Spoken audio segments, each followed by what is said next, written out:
যে আওয়ামী লীগ তারা স্বৈরশাসক সরকার যারা ছিল তারা কিভাবে দিনের ভোট রাতে দিয়ে ক্ষমতা দখল করেছিল।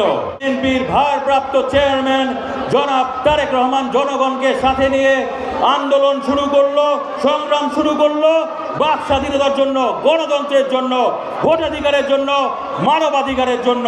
এই আন্দোলনের পরিসমাপ্তি ঘটে ছাত্র জনতা আন্দোলনের মধ্য দিয়ে, যেখানে হাজার হাজার ছাত্র জনতা শহীদ হয়।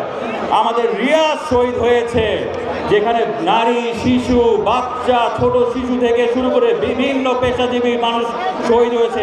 ভাইয়েরা, আপনাদের কাছে আমার প্রশ্ন, বাংলাদেশের এই 52 বছরের ইতিহাসে বাংলাদেশে যতগুলো ক্রান্তিকাল সময় গিয়েছে, সংকটময় সময় গিয়েছে, কোন পরিবার সব সময় বারবার জনগণের পাশে দাঁড়িয়েছে? জিয়া পরিবার সব সময় মানুষের পাশে দাঁড়িয়েছে। 1971 সালে যখন মানুষ দিক বেদিক সিদ্ধান্ত পাচ্ছে না, তখন চট্টগ্রামে কালুরঘাট বেতার কেন্দ্র থেকে শহীদ রাষ্ট্রপতি জিয়া রহমান স্বাধীনতার ঘোষণা দিয়েছিল, কি ঠিক কিনা? এবং তখন তার ঘোষণার পর সশস্ত্র সংগ্রাম শুরু হয়, তাই না? তারপর মুক্তিযুদ্ধ হয়। মুক্তিযুদ্ধে আমাদের অসংখ্য ভাইয়েরা শহীদ হয়েছে।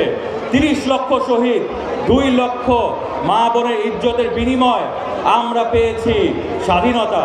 এবং সেই স্বাধীনতা শহীদ রাষ্ট্রপতি জিয়া রহমানের ঘোষণার মাধ্যমেই কিন্তু আমরা পেয়েছিলাম, কি ঠিক কিনা ভাইয়েরা?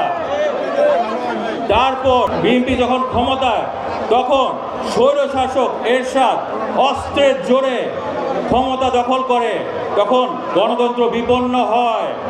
তখন এই জিয়া পরিবার থেকে বিএনপির চেয়ারপারসন দেশনেত্রী বেগম খালেদা জিয়া দীর্ঘ 9 বছর তার আপোষহীন আন্দোলনের মধ্য দিয়ে বাংলাদেশে গণতন্ত্র কিন্তু আবার ফেরত এনেছিল, ঠিক কিনা?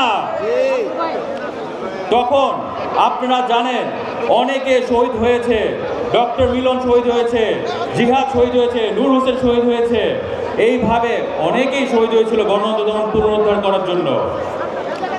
তারপর আপনারা দেখেন এই যে আওয়ামী লীগ তারা স্বৈরশাসক সরকার যারা ছিল তারা কিভাবে দিনের ভোট রাতে দিয়ে ক্ষমতা দখল করেছিল, এবং ক্ষমতা দখল করে রাতারাতি সংবিধান পরিবর্তন করে তারা কি করলো, তাদের অধীনেই নির্বাচন হবে, তারাই নির্বাচন করবে এবং তারাই ক্ষমতায় আসবে, এই ব্যবস্থা করেছিল না?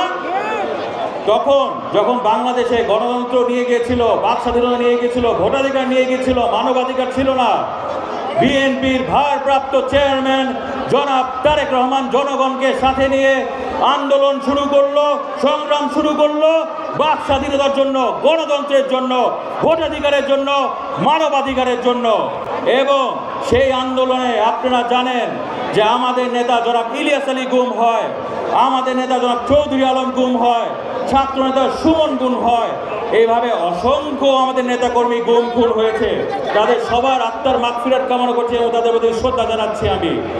এই আন্দোলনের পরিসমাপ্তি ঘটে ছাত্র জনতা আন্দোলনের মধ্য দিয়ে, যেখানে হাজার হাজার ছাত্র জনতা শহীদ হয়। আমাদের রিয়াজ শহীদ হয়েছে, যেখানে নারী, শিশু, বাচ্চা, ছোট শিশু থেকে শুরু করে বিভিন্ন পেশাজীবী মানুষ শহীদ হয়েছে। তাদের সবার আত্মার মাগফিরাত কামনা করছি এবং তাদের প্রতি শ্রদ্ধা জানাচ্ছি।